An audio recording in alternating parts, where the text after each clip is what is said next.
سامنے ہی جنت دروازے کے بیچوں بیچ گری تھی، جس کے دروازے کی اونٹ میں ہونے کی وجہ سے گولی بازو میں لگ گئی تھی۔ وہ بھاگتے ہوئے اس کی جانب بڑھا۔ شوٹر اپنا کام کرتے وہاں سے جا چکا تھا۔ گولی کی آواز پر احسن اور حسن بھی وہاں پہنچ چکے تھے۔ جنت کو اس حال میں دیکھ کر حسن تو سہم گیا، جبکہ احسن بھی خوفزدہ نظروں سے جنت کے بے ہوش وجود کو دیکھ رہا تھا۔ معراج نے جلدی سے جنت کو اٹھاتے گاڑی میں ڈالا۔ حسن اور احسن کو گاڑی میں بٹھاتے اس نے گاڑی فل سپیڈ میں ہاسپٹل کی جانب بڑھا دی۔ جنت کے بازو سے نکلتا خون پچھلی سیٹ کو تیزی سے سرخ کرتا جا رہا تھا۔ حسن تو اب باقاعدہ رونے لگا تھا۔ وہ بار بار جنت کے زرد چہرے کو دیکھتا۔ اس کی سنو وائٹ، جس کے چہرے پر ہمہ وقت گلاب کھلے رہتے تھے، وہ سفید چہرہ لیے تھی اور گہری سیاہ مقناطیسی آنکھیں جن کی چمک ہیرو کو مات دیتی تھی، وہ آنکھیں تکلیف کی شدت سے گیلی ہو کر بند ہو چکی تھی۔ یہ ان کی سنو وائٹ تو نہیں تھی۔ سنو وائٹ پلیز آنکھیں کھولیں۔ حسن اپنے چھوٹے چھوٹے ہاتھ اس کے گالوں پر رکھتے بولا۔ اس تھوڑے سے عرصے میں وہ ان کی زندگی کا لازمی جز بن چکی تھی، جس کے بغیر ان کی زندگی ادھوری تھی۔ معراج بھائی، سنو وائٹ کو کچھ ہو گیا ہے؟ اس کو کچھ نہیں ہوگا نا؟ احسن نے خوفزدہ مگر پر امید آواز میں پوچھا۔ بہادر بنو احسن، کچھ نہیں ہوگا جنت کو، ہم بس اسے ہاسپٹل لے کر پہنچ گئے ہیں، جنت ابھی ٹھیک ہو جائے گی۔ معراج لمح پیچھے ان کے چہرے دیکھتے بولا اور ساتھ ہی گاڑی ہاسپٹل کے گیٹ پر روکی۔ جنت کو ایک بار پھر بازو میں اٹھاتے اندر بڑھا۔ یہ چونکہ پولیس کیس تھا، تب بھی ہاسپٹل کا عملہ اس کا علاج کرنے پر ہچکچا رہا تھا۔ معراج کے فون کرنے پر علی شاہ نے اپنے دوست جو پولیس میں ایس پی تھا اسے فون کیا، جس کے کہنے پر جنت کو آئی سی یو میں لے جایا گیا۔ علی شاہ، فہیم شاہ اور محمود شاہ بھی پہنچ چکے تھے۔ جنت اندر آپریشن تھیٹر میں تکلیف میں تھی، تو وہاں باہر ان سب کے لبوں پر اس کی سلامتی کی دعائیں تھیں۔ محمود شاہ نے ایک نظر ان سب کے چہرے پر ڈالی جہاں تکلیف نمایاں تھی۔ جنت ان کے پورے خاندان کے لیے لازمی و ملزوم تھی، اگر اسے کچھ ہو جاتا تو شاید وہ سب بکھر جاتے۔ ماہی اور حمزہ دونوں ملتان پہنچ چکے تھے، جہاں سے انہیں دوسری بس لینی تھی۔ وہ اس بس سے اتر کر کراچی جانے والی بس میں سوار ہو گئے۔ یہ بس مردوں سے بھری ہوئی تھی، جس میں بمشکل 3-4 عورتیں تھیں۔ حمزہ اسے احتیاط سے اس طرح اپنے حصار میں لیے ہوا تھا کہ نہ اس کے بازو ماہی کو چھو رہے تھے اور وہ ارد گرد کے دھکوں سے بھی محفوظ تھی۔ ماہی کو اس کے انداز سے الگ سا تحفظ کا احساس محسوس ہوا، جسے وہ کوئی نام نہیں دے سکی۔ اس نے سر اٹھا کر حمزہ کو دیکھا، جو اس کی طرف متوجہ نہیں تھا بلکہ ارد گرد دیکھ کر چل رہا تھا۔ رش زیادہ ہونے کی وجہ سے انہیں کچھ دیر کھڑا رہنا پڑا، مگر کچھ ہی دیر میں آہستہ آہستہ بس میں رش کم ہونے لگا۔ جگہ خالی ہوتے ہی وہ دونوں سیٹ پر بیٹھ گئے۔ بس چلی تو کچھ لمحوں بعد ماہی کو نیند آنے لگی۔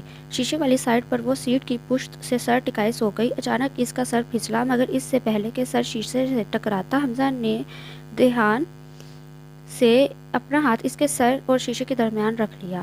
حمزہ کے دھیان کے سارے دھاگے ایک بار پھر ماہی سے جڑ گئے۔ نہ جانے کیوں وہ کچھ گھنٹوں سے خود کو اسے دیکھنے اور سوچنے سے روک نہیں پا رہا تھا، مگر اس پر بھی اس کا ضمیر مسلسل اسے سرزنش کر رہا تھا، کیونکہ وہ بھی ایک ایسا کوئی حق نہیں رکھتا تھا۔ اب بھی وہ خاموشی سے اس کے چہرے کو دیکھ رہا تھا، جس کے چہرے پر سورج کی روشنی ایک عجیب سا منظر پیدا کر رہی تھی، جسے دیکھ کر اس کا دل الگ لے پر دھڑک رہا تھا۔ یہ سفر اس کی زندگی کا سب سے یادگار سفر ثابت ہوا تھا، مگر سفر چاہے کتنا ہی حسین یا یادگار کیوں نہ ہو، ختم ہو ہی جاتا ہے۔ آخر کار 24 گھنٹوں بعد ان کا سفر تمام ہوا اور وہ دونوں ماہی کے گھر کے باہر پہنچے۔ ماہی کے والد ندیم بیگ پریشانی سے باہر نکل رہے تھے جب وہ دونوں وہاں پہنچے۔ بابا! ماہی انہیں دیکھ کر بھاگتے ہوئے ان کے سینے سے لگ گئی۔ ندیم صاحب اسے دیکھ کر جیسے کھیل اٹھے، ان کی جان تھی اس میں اور اسے صحیح سلامت اپنے سامنے پا کر ان کی جان میں جان آئی۔ ماہی، میرا بچہ، میری جان، کہاں رہ گئی تھی آپ؟ جانتی ہیں نا، آپ کو نہ پا کر میری جان نکل گئی۔ آپ ٹھیک ہے نا؟ اس کا چہرہ دونوں ہاتھوں میں تھامے وہ محبت سے پوچھنے لگے۔ جی بابا، میرے پاؤں میں موچ آ گئی تھی، تب ہی بس مس ہو گئی۔ ماہی ان کا پریشان چہرہ دیکھ کر محبت سے بولی تو انہوں نے اس کے سر پر بوسہ دیا۔ یہ جوان کون ہے؟ اچانک ندیم صاحب کا دھیان پیچھے کھڑے حمزہ کی جانب گیا، جو محبت سے باپ بیٹی کی محبت کا نظارہ دیکھ رہا تھا۔ بابا، یہ اینک کو میرا مطلب حمزہ ہے، اس کی وجہ سے میرے پاؤں میں موچ آئی تھی، مگر انہوں نے ہی میری مدد کی۔ آپ کو پتہ ہے ان کے دادا بہت اچھے ہیں، انہوں نے مجھے گھر بھیجا۔ ماہی اپنے دھیان میں بولتی اچانک رکی۔ اوہ تھینک یو بیٹا، آپ بحفاظت میری بیٹی کو میرے پاس لائے۔ جانتا ہوں یہ تھوڑی شرارتی اور باتونی ہے، مگر پلیز ان کی کسی بات کا برا مت ماننا۔ ندیم صاحب حمزہ کے گلے لگ کر محبت سے بولے، جس پر وہ مسکرا دیا۔ ارے انکل، شکریہ کی بات نہیں، یہ تو میرا فرض تھا۔ اب مجھے اجازت دیں چلتا ہوں۔ حمزہ ان سے الگ ہوتے مسکرا کر بولا۔ اس کی بات پر ماہی نے بے ساختہ سر اٹھا کر اسے دیکھا۔ ارے ایسے کیسے؟ آپ اتنا لمبا سفر کر کے آئے ہیں، کچھ دن یہاں رہیں پھر واپس چلے جائیے گا۔ آپ اندر تو آئیں۔ ندیم صاحب اس کی بات پر حیرت سے بولے جو ہوا کے دوش پر سوار تھا۔ نہیں انکل، ابھی میں رک نہیں پاؤں گا، کچھ ضروری کام ہے، اگلی بار انشاءاللہ ضرور آؤں گا۔ حمزہ کو عجیب سی بے چینی ہو رہی تھی، جیسے کچھ برا ہوا ہو تب ہی جلد از جلد واپس جانا چاہتا تھا۔ مگر بیٹا، ندیم صاحب کو اس طرح واپس جانا بالکل اچھا نہیں لگ رہا تھا، مگر وہ رکنے کو تیار نہیں تھا۔ اٹس اوکے انکل، اب تو آپ سے دوبارہ ملاقات کرنی ہی پڑے گی، ابھی کے لیے اجازت دیں۔ حمزہ ایک نظر ماہی کے چہرے پر ڈال کر معنی خیزی سے بولا، جس پر اس نے بے ساختہ حمزہ کو دیکھا جس کی شرارت بھری آنکھوں میں الگ سی چمک تھی۔ اوکے بیٹا، میں انتظار کروں گا، اپنے گھر والوں کو شکریہ ادا کیجیے گا۔ ندیم صاحب اس کا کندھا تھپتھپاتے بولے تو وہ سر ہلا گیا۔ ایک الوداعی نظر ماہی پر ڈال کر وہ مڑا۔ ندیم صاحب کے کہنے پر ڈرائیور اسے ایئرپورٹ چھوڑ کر آیا تھا۔ کہنے کو یہ سفر تمام ہو چکا تھا، مگر حقیقت میں تو یہ ایک حسین سفر کا آغاز تھا۔ ڈاکٹر نے آپریشن کے بعد گولی نکال دی تھی، اگر خون زیادہ بہہ جاتا تو جنت کی جان کو خطرہ ہو سکتا تھا، کیونکہ وہ جسمانی لحاظ سے کمزور تھی، مگر بروقت ہاسپٹل لانے پر اب وہ خطرے سے باہر تھی۔ ڈاکٹر کے مطابق اگلے چند گھنٹوں میں اسے ہوش میں آ جانا چاہیے تھا۔ محمود شاہ، علی شاہ اور فہیم شاہ حسن کو لے کر گھر چلے گئے، جبکہ معراج اور احسن وہیں رک گئے۔ جنت کو روم میں شفٹ کر دیا گیا تو احسن خاموشی سے آ کر بیڈ کے پاس رکھی کرسی پر بیٹھ گیا۔ تقریباً 2 گھنٹوں بعد جنت کی پلکوں میں لرزش ہوئی۔ سنو وائٹ، جنت تم ٹھیک ہو؟ احسن اس کی لرزتی پلکوں کو دیکھتے جلدی سے اٹھ کر اس کے چہرے کو تھپ تھپانے لگا۔ اس کی آواز پر جنت نے آنکھیں کھولنے کی کوشش کی۔ نقاہت اور روشنی کی وجہ سے اسے آنکھیں کھولنے میں مسئلہ ہو رہا تھا۔ پھر وہ ہمت کرتے کچھ ہی دیر میں آنکھیں کھول گئی۔ رج وہ آہستہ آہستہ کچھ کہنے کی کوشش کر رہی تھی۔ احسن نے سمجھنے کی کوشش کی مگر کچھ نہیں سمجھ سکا، نہ جانے وہ کیا کہنا چاہتی تھی۔ جنت دیکھو، میں یہاں ہوں۔ احسن دیکھو، احسن نے دوبارہ اس کا دھیان اپنی طرف دلانا چاہا۔ جنت نے آہستہ اسے دیکھا جو پریشان اور دکھی لگ رہا تھا۔ جنت اس کی حالت دیکھتے ہلکا سا مسکرا دی۔ کیا ہوا احسن، آپ ایسے کیوں دیکھ رہے ہیں؟ آہستہ سی آواز میں پوچھا تو احسن کی آنکھیں چھلکی تھی۔ اس نے بچپن سے ماں بہن اس طرح کا کوئی رشتہ نہیں دیکھا تھا۔ اب جنت کی صورت میں اسے سب رشتے مل گئے تھے، بھلے ہی وہ اسے اپنی گرل فرینڈ کہتا تھا، مگر وہ اس کے لیے بہت خاص تھی۔ جنت اگر تمہیں کچھ ہو جاتا تو؟ خوفزدہ سی آواز میں کہتا وہ جنت کو رونے پر مجبور کر گیا۔ جنت ان سب کی بے رعایا محبت پر جتنا شکر ادا کرتی کم تھا۔ زندگی میں مخلص لوگ بہت کم ملتے ہیں۔ احسن دیکھیں، ہم ٹھیک ہیں، کچھ نہیں ہوا ہمیں۔ اگر آپ اس طرح روئیں گے تو مجھے اچھا نہیں لگے گا، اور آپ ہی تو کہتے ہیں نا کہ مین کبھی نہیں روتے۔ جنت اس کا چھوٹا سا ہاتھ تھامتے بولی تو وہ سر ہلا گیا۔ جلدی سے ٹھیک ہو جاؤ جنت، پھر ہم مل کر اس گندے آدمی کو ڈھونڈیں گے جس نے تمہیں گولی ماری ہے۔ احسن کو اچانک وہ شخص یاد آیا جس پر وہ دانت پیستے بولا۔ جنت کے چہرے پر خوف اور وحشت چھا گئی، شاید وہ جانتی تھی کہ یہ سب کس نے کیا۔ دروازے میں کھڑے معراج نے حیرانی سے اس کے چہرے کے تاثرات کو دیکھا۔ مطلب کچھ تو ایسا تھا جو وہ ان سے چھپا رہی تھی، اور وہ کیا تھا وہ جلد پتہ کرنے والا تھا۔ ماہی کو کراچی آئے 2 دن ہو چکے تھے۔ ان 2 دنوں میں نہ چاہتے ہوئے بھی حمزہ کو سوچ رہی تھی۔ کبھی اس کی شرارتیں یاد کرتے کھلکھلا کر ہنس دیتی تو کبھی اس کی کسی بات پر منہ بسوڑ لیتی۔ اس کی آنکھوں کی شرارت اور لفظوں کی معنی خیزی بار بار یاد کرتے اس کا دل دھڑکنے لگا۔ وہ ماننا نہیں چاہتی تھی مگر اس کا دل حمزہ کا اسیر ہو چکا تھا۔ وہ محبت نامی مرض میں مبتلا ہو چکی تھی، مگر اس بات کو قبول کرنا اس کی ہار تھی جو اسے منظور نہ تھا۔ 2 دن سے وہ کوئی ڈھنگ سے کام نہیں کر پا رہی تھی۔ اس کی حالت ندیم صاحب کو بھی تشویش میں مبتلا کر رہی تھی۔ ان کی مینا جو سارے گھر میں چہکتی پھرتی تھی آج کل خاموش تھی۔ وہ کوئی بات کرتے تو ہوں ہاں میں جواب دے دیتی، ورنہ خاموش اور کسی گہری سوچ میں گم رہتی۔ مگر وہ یہ نہیں جانتے تھے کہ ان کی مینا اپنا دل مری کے برف پوش پہاڑوں میں موجود ایک خوبصورت شہزادے کے نام کر چکی ہے، جو اس کے خوابوں اور خیالوں پر تسلط جما چکا ہے۔ دوسری جانب حمزہ مری پہنچا تو جنت کو ہاسپٹل میں دیکھ کر اسے ٹھیک ٹھاک صدمہ لگا، مگر معراج کی طرح اسے بھی شک ہو گیا تھا کہ کچھ تو ایسا ہے جو جنت ان سے چھپا رہی ہے، مگر اس کی طبیعت کے پیش نظر وہ سب اس سے کچھ پوچھنے سے اجتناب برت رہے تھے۔ جنت کو اگلے ہی دن ڈسچارج کروا کر گھر واپس لے آیا گیا تھا، اور تب ہی حسن اور احسن اس کا سایہ بن گئے تھے۔ ہر چیز اس کے مانگنے سے پہلے اس کے آگے حاضر کر دی جاتی، ہر پل اسے ہنسانے کی کوشش کرتے رہتے۔ جنت ان سب کی محبتوں کی مقروض ہو گئی تھی۔ جنت تمہیں پتہ ہے وہ کون سا جاندار ہے جو انڈے بھی دیتا ہے اور دودھ بھی؟ اچانک احسن کی آواز پر وہ ہوش میں آئی۔ اس نے ذہن پر زور دیا کہ آخر وہ کون سا جاندار ہے جو انڈوں کے ساتھ دودھ بھی دیتا ہے، مگر احسن ایسا تو کوئی جاندار نہیں ہوتا۔ جنت کو لگا شاید اس سے بولنے میں غلطی ہو گئی ہے، تب ہی معصوم سا چہرہ بنائے بولی، ہوتا ہے جنت، تم سوچو، تمہیں یاد آ جائے گا۔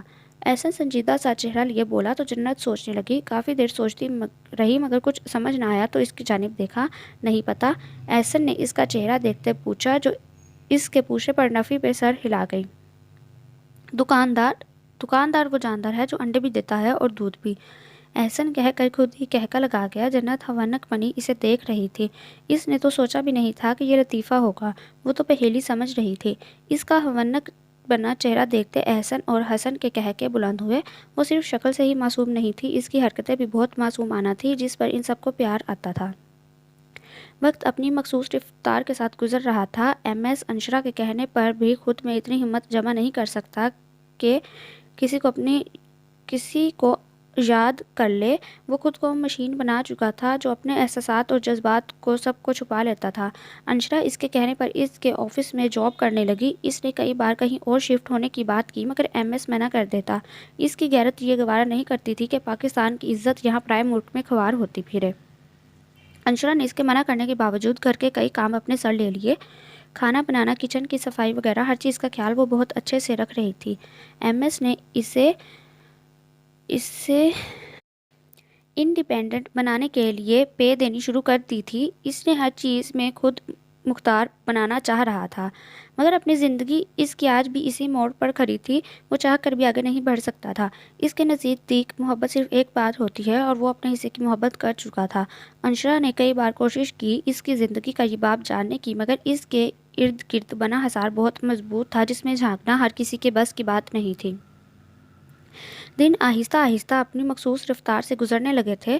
جنت کی چوٹ کی وجہ سے شاہ مینشن میں سب نے اسے ہاتھوں ہاتھ لیا تھا۔ کچن کی پوری ذمہ داری معراج اور حمزہ پر آ گئی۔ احسن اور حسن کا کام ہر وقت صرف جنت کی ذمہ داری کرنا تھا۔ 1 مہینہ ہو چکا تھا اور اب تو جنت کا زخم بھی بالکل ٹھیک ہو چکا تھا۔ ہاں، مگر اس حادثے نے جنت کے ڈر اور خوف میں اضافہ کر دیا تھا۔ وہ اب لون تک جانے سے بھی کترانے لگی تھی۔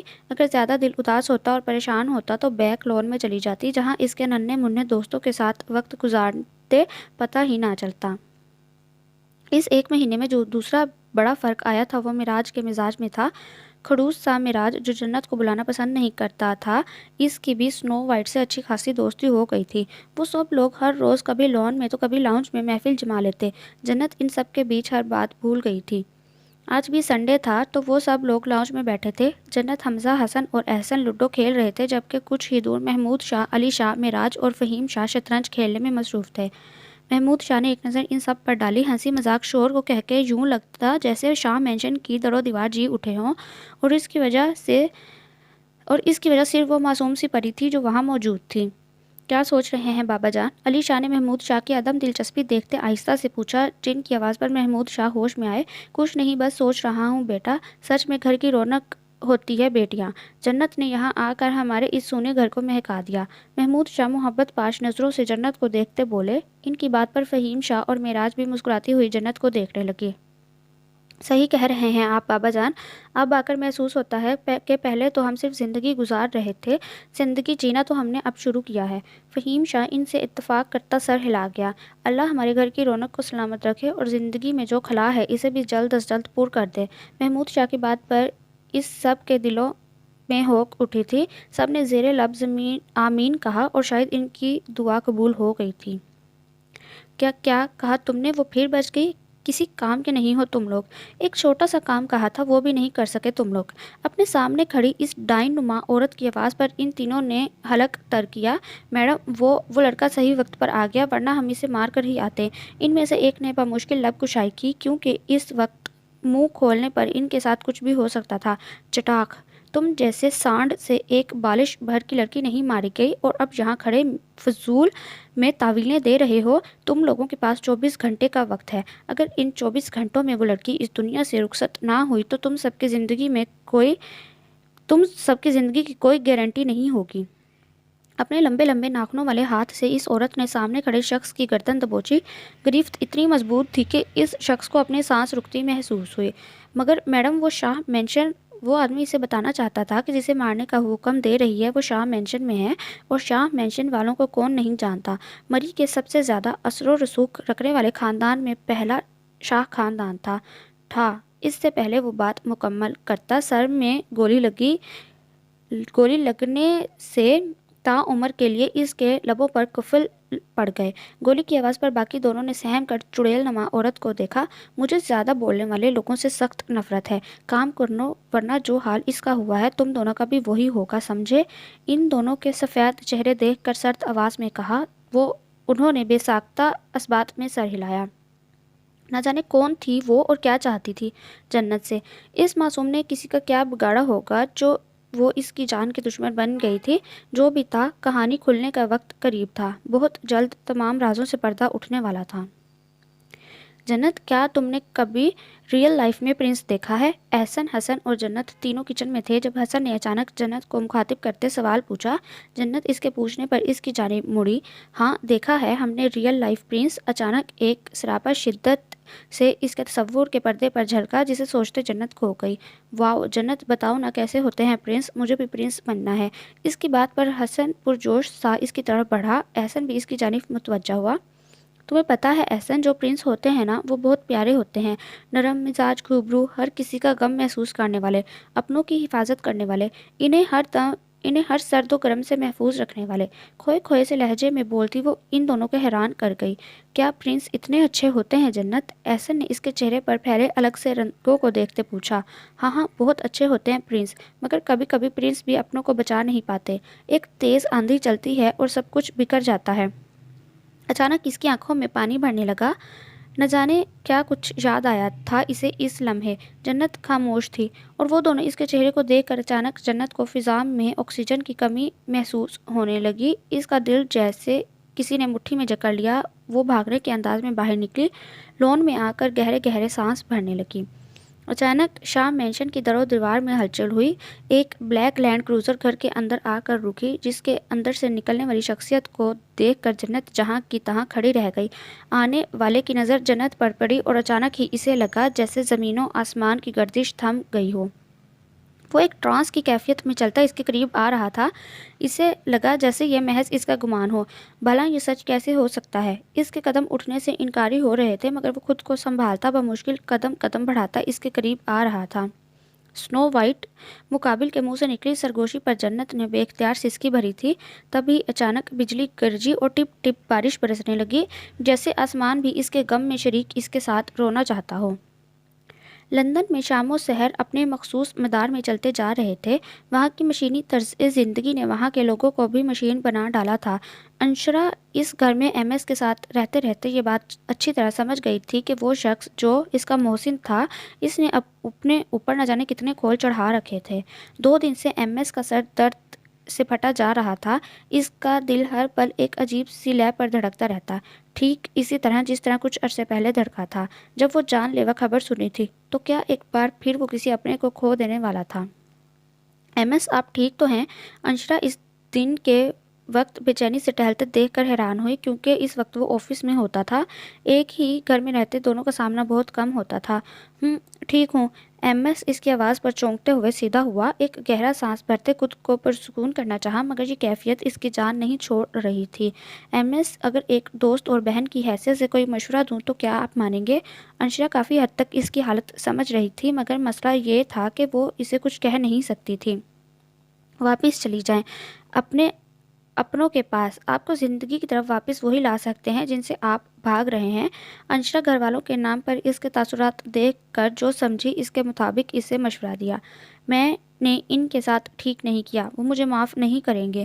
ایک رشتے ایک انسان کی وجہ سے باقی تمام رشتوں کو فراموش کر گیا۔ ایم ایس آج پہلی بار بے بسی سے اپنا درد سنا گیا۔ جانتے ہیں بھائی، میں نے بچپن سے کوئی مضبوط رشتہ محسوس نہیں کیا، مگر پھر بھی میں جانتی ہوں کہ اگر محبت سچی ہو تو ہرگز ہر غلطی، ہر گناہ معاف کر دیتی ہے۔ آپ ایک بار اپنوں کی طرف قدم بڑھائیں، یقین مانیں وہ آپ کو معاف کر دیں گے۔ انشرا نرمی سے بولتی اس کے دل پر جمی ایک تہ کو ہٹا گئی تھی۔ پیکنگ کر لو انشرا، ہم پاکستان جا رہے ہیں آج رات ہی۔ اس نے آخر کار اپنے دل کی سن لی۔ آگے اب اسے کیا ملنا تھا یہ تو جلد پتہ چلنا تھا، مگر اب وہ مزید خود پر اور اپنوں پر جبر نہیں کر سکتا تھا۔ انشرا کھل کر مسکرا دی اور پیکنگ کرنے چل دی۔ اگر اس نے اسے بہن کہا تھا تو وہ جانتی تھی وہ اسے اکیلا چھوڑ کر نہیں جائے گا، اور پھر اسی رات MS فلائٹ سے نکلتے پاکستان کی سرزمین پر اترا۔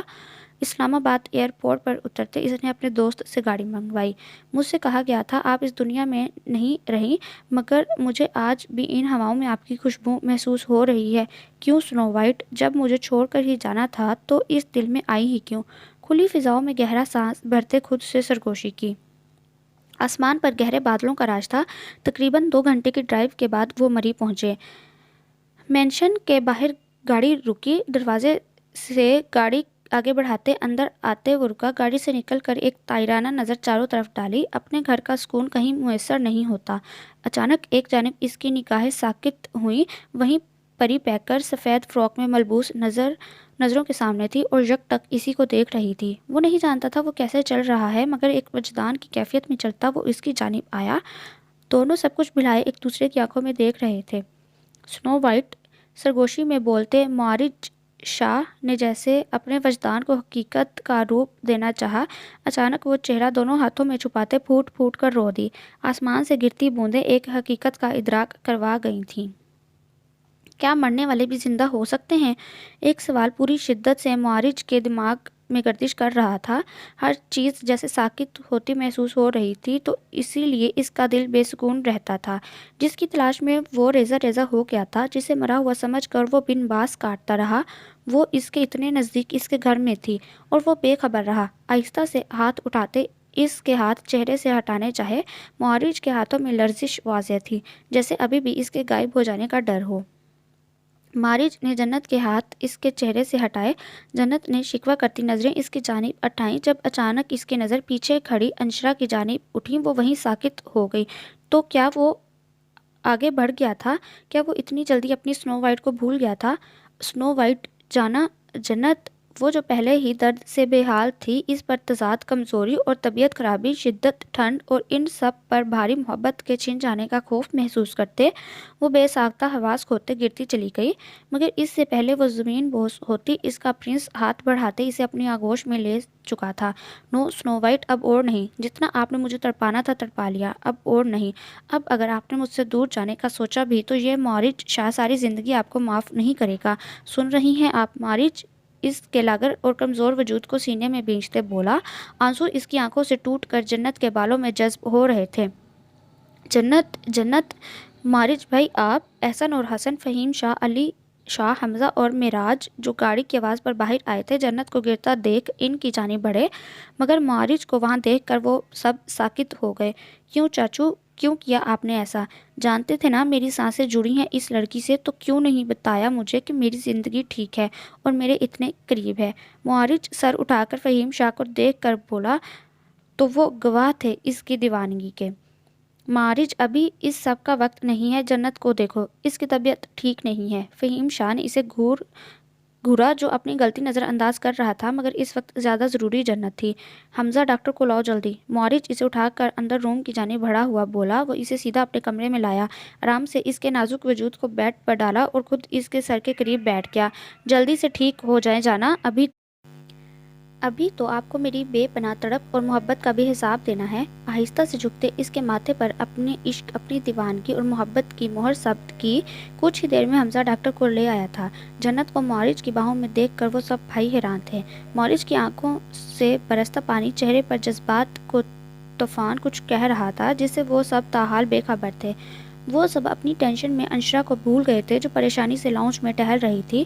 معراج ڈاکٹر کے ساتھ آیا اور ان نرسز کو جو مشینز لے کر آ رہی تھیں، اور اس کی نظر انشرا پر پڑی۔ اپنے گھر میں موجود انجان لڑکی کو دیکھ کر وہ کچھ پل چونکا، پھر نرسز کو کمرہ بتاتے وہ خود اس کے پاس آیا۔ محترمہ آپ کی تعریف، معراج گلا کھنکارتے بولا تو انشرا اچانک اس کی آواز سن کر اچھل کر مڑی۔ اپنے سامنے کھڑے خڑوس سے چہرے والے لڑکے کو دیکھ کر وہ کچھ پل ونک بن گئی۔ محترمہ میں انسان ہوں، بندے کھانے والی بلا نہیں جو اس طرح دیکھ رہی ہیں۔ میں آپ سے مخاطب ہوں، کون ہیں آپ؟ معراج اس کے دیکھنے پر بیزاری سے بولا۔ ہر کوئی اسے جن سمجھ لیتا تھا۔ وہ میں انشرا ہوں۔ معراج بھائی، وہ اٹک اٹک کر بمشکل بول رہی تھی۔ سامنے کھڑا وہ شخص دکھنے میں تو معراج سے مشابہت رکھتا تھا، مگر معراج کا لہجہ جتنا نرم تھا اس کا اتنا ہی سرد۔ معراج، انشرا کو گیسٹ روم میں چھوڑ آؤ۔ جاؤ گڑیا، کچھ دیر آرام کر لو۔ معراج کی آواز پر ان دونوں نے سیڑھیوں کی جانب دیکھا، ستے ہوئے چہرے کے ساتھ، جیسے وہ بمشکل خود کو سنبھالے ہوئے تھا۔ معراج سر ہلاتے اسے گیسٹ روم کی طرف آنے کا اشارہ کرتے چل دیا۔ ڈاکٹرز جنت کے روم میں اس کا چیک اپ کر رہے تھے۔ احسن اور حسن کو فہیم شاہ نے ڈانٹ کر روم میں بھیج دیا تھا۔ علی شاہ اور محمود شاہ بھی فکر مندی سے یہاں وہاں ٹہل رہے تھے۔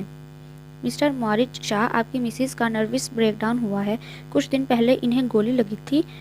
میں نے تب بھی کہا تھا کہ وہ بہت کمزور اور ذہنی دباؤ میں ہیں، مگر آج انہیں کسی ایسی چیز نے ڈسٹرب کیا ہے جس کا انہوں نے بے حد اسٹریس لیا ہے۔ ہمیں انہیں ہاسپٹل شفٹ کرنا ہوگا۔ اگر صبح تک انہیں ہوش نہ آیا تو…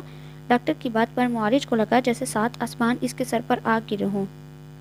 ابھی تو وہ اس کی موت کے جھوٹ سے نہیں سنبھلا تھا اور جہاں ایک اور خوف منہ کھولے کھڑا تھا۔ تو کیا ڈاکٹر؟ معراج نے بےتابی سے پوچھا۔ اس وقت اس کا حال اس پیاسے کا تھا جو سمندر کے کنارے پر تو پہنچ چکا ہو مگر پانی لبوں سے نہ لگا پا رہا ہو۔